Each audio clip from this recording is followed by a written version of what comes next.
Nah,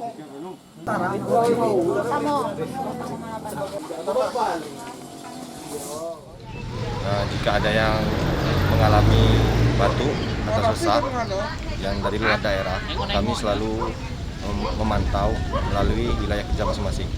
Jadi dari data yang dari posko ini akan kami sebarkan melalui dinas kesehatan kami dan akan melakukan pemantauan lebih lanjut.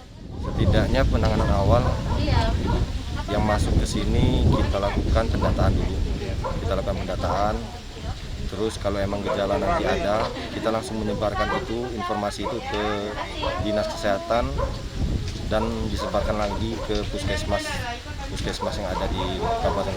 Ya, untuk kondisi saat ini semua yang pulang ke Lebong, baik itu yang dari perantauan ataupun yang sudah melakukan perjalanan di luar Provinsi Bengkulu, itu semuanya kita screening.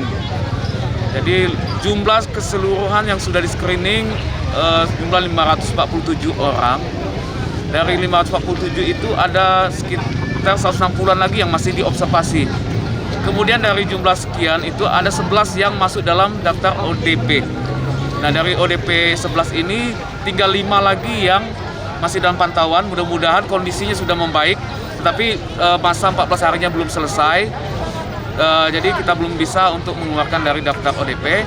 Dan yang 6 sudah kondisi sehat. Mudah-mudahan yang 5 ini kondisi juga dalam kondisi sehat, tapi masih dalam masa isolasi mandiri di rumah selama 14 hari.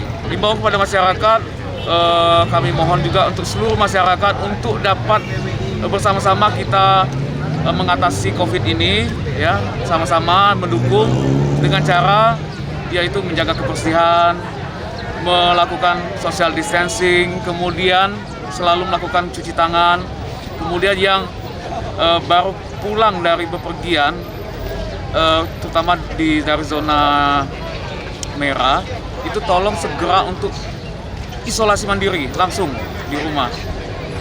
Dan apabila ada keluhan-keluhan itu segera mungkin untuk menyampaikan ke tenaga kesehatan FKTP terdekat supaya segera kita dapat tindak lanjuti.